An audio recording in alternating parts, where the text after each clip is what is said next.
Hi everybody, welcome back to my channel. Today's video is not so spooky, creepy books. Something that gives you the vibe, but not necessarily the terror factor. I don't know if you're anything about me. Sometimes I just want the vibe, but not necessarily that. Because honestly, a girl's gotta sleep. I also want to go ahead and give this heads up. Normally I film much earlier in the day, but unfortunately the time I'm filming, there's a lot of traffic happening on the street. So if you happen to hear that, I'm really sorry. But let's get into the video. Book number 1, An Elderly Lady is Up to No Good by Helen Thurston.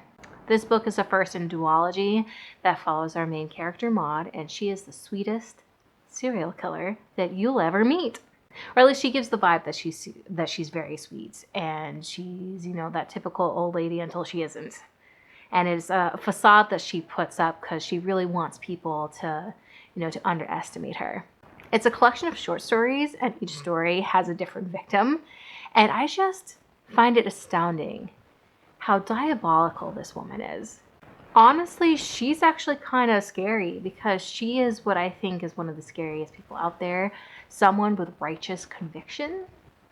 And the way that she sets up her crimes is just incredibly intelligent. Like you wouldn't suspect it was her, and it makes sense why she would get away with it. The last story follows her killing someone, and then cops do get involved. So it's almost like, will she, won't she?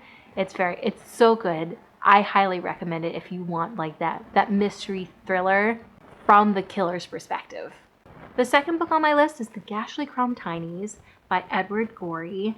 It is kind of like this little novella. I don't know how else to describe it other than it's an alphabet book told by death. They start off with A is for this child that this unfortunate thing happened to. I don't know if you can actually, if you can't get the book, there actually is a website where you can read it. Like if you can't get it from your library, I'm going to list the link down below. It is so wonderfully done. I was talking about it with a coworker of mine, and the best way to describe it's delightfully grim. All right, I have it up on my phone right now. A is for Amy, who fell down the stairs.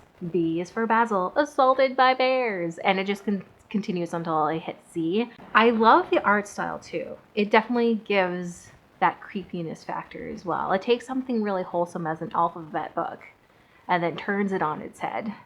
Now the third book on my list is a book that I've mentioned before. It's Coraline by Neil Gaiman.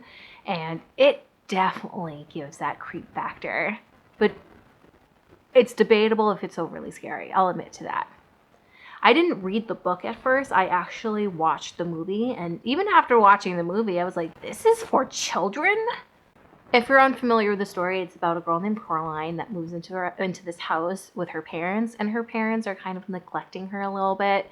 And so she discovers this door under the stairs? It's kind of this mouse hole door, and she goes through it, and then she sees her other mother and her other father with buttons for eyes.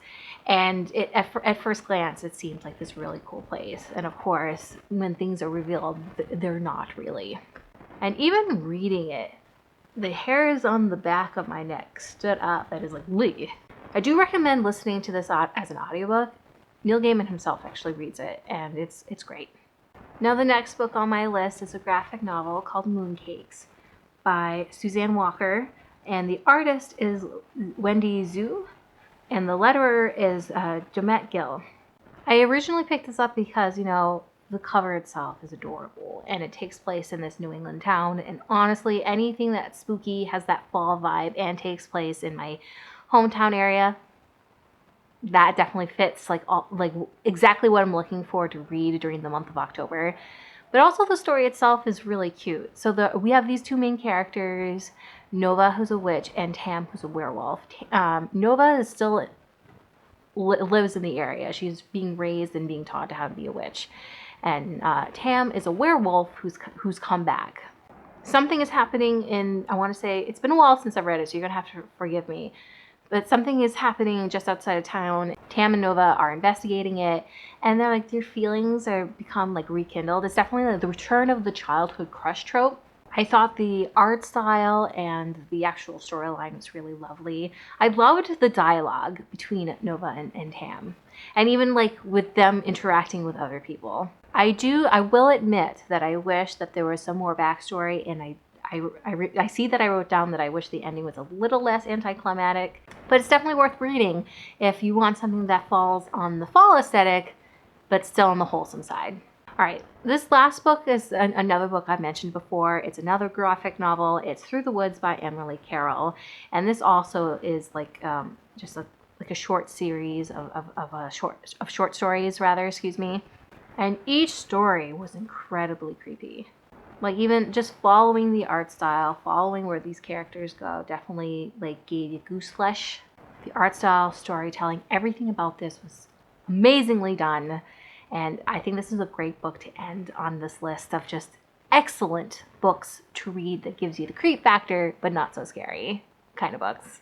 I do think it's like one of the best things to read right before Halloween. So that's it. That's just a quick little short list of books to kind of wet your whistle to get into the spirit of Halloween, especially if you're not super into very scary books.